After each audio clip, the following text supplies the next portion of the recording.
Le Grand Matin Sud Radio, 7h-10h.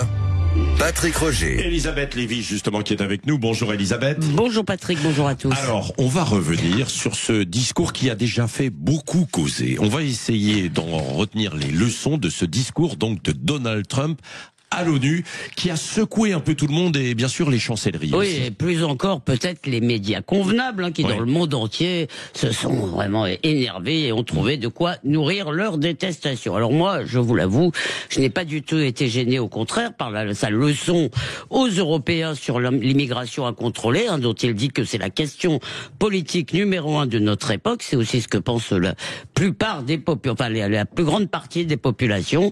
Vos pays sont en train d'être détruits et vous ne faites rien, a-t-il dit. Je ne suis pas sûr qu'il ait tort. La maison craque et vous regardez ailleurs, aurait pu dire Chirac. Eh bien, oui, là-dessus, je crois qu'il a raison. Je crois aussi que quand il dit que l'avenir appartient aux patriotes et pas aux mondialistes, eh bien, il dit quelque chose d'important, c'est visionnaire, et je crois qu'effectivement, tout ce barnum multilatéraliste, si vous voulez, ne sert pas à grand-chose, et ça énerve encore plus les journalistes qu'on dise ça.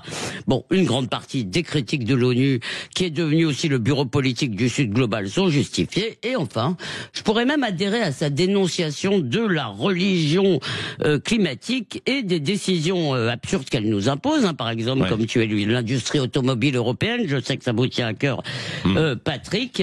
Le problème, c'est que ces propos qui sont raisonnables et même, de mon point de vue, stimulants, eh bien, ils sont contaminés par le reste. Quand l'homme le plus puissant du monde déclare que le réchauffement climatique, c'est une escroquerie inventée par la gauche, complotiste, c'est une négation pure et simple de la vérité. On peut discuter évidemment des origines et des réponses, on devrait le faire, mais je ne crois pas qu'on puisse discuter du phénomène. Et puis il y a aussi le style de Butler, le mépris de ses adversaires et la façon de parler de lui-même comme d'un super-héros. C'est Super Donald contre Dark ONU. On se croirait vraiment dans un pays totalitaire par moment. Enfin, il crache sur Joe Biden, ça c'est vraiment inélégant, et nous explique que depuis que lui est là, tout a changé en Amérique. Et ce que vous dites, c'est que c'est faux.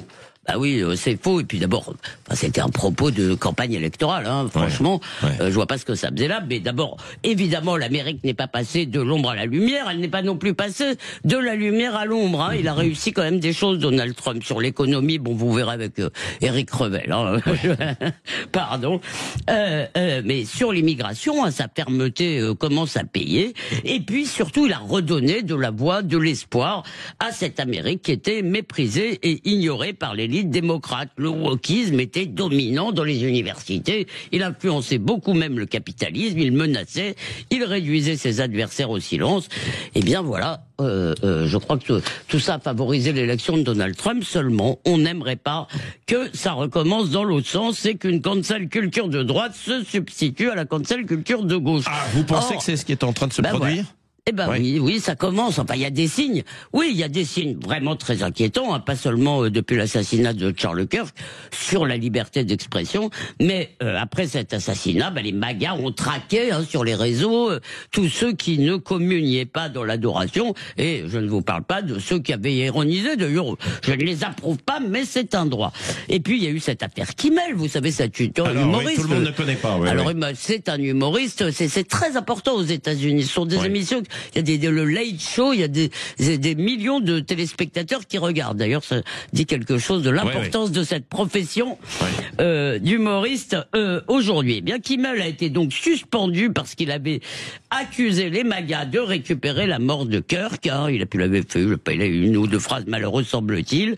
Eh bien, il est revenu à l'antenne après une mobilisation de célébrités, et ça a quand même beaucoup indigné. Et maintenant, c'est une sorte de bras de fer entre le président et cet humoriste, puisque Donald Trump menace ABC d'un procès. Il a fait un tweet, je vous le passe, mais enfin, il dit, vous verrez, je peux faire un procès. En gros, c'est ce qu'il dit, ce qu'il sous-entend. Alors non, Donald Trump a été élu sur la défense de la liberté d'expression. C'est-à-dire, et elle n'a évidemment aucun sens si c'est pour en priver ses détracteurs. On ne peut pas défendre le blasphème quand il vit Mahomet et l'interdire quand il s'attaque à Charlie Kirk. Oui, merci Elisabeth Lévy. Oui, c'était bien sûr, on défend défend la liberté d'expression, on se dit il y en a pas suffisamment, et puis après, voilà, oui, on la mais remet en cause. Si j'ai fait cette chronique ce matin, oui. c'est parce que je pense que tout le monde en France doit avoir cela en tête. Oui. Parce que évidemment, il faut que tout le monde soit attentif à ça, à ne pas, si vous voulez, remplacer un politiquement correct par un autre. Oui, absolument. Non, mais je pense que ça fait réagir les auditeurs. On va en reparler tout à l'heure, si vous voulez bien, dans le grand débrief entre 8h30 et 9h. Bien sûr, avec vous. Dans un instant, c'est l'invité politique de Jean-François Killy, Maude Bréjon, député Ensemble pour la République des Hauts-de-Seine.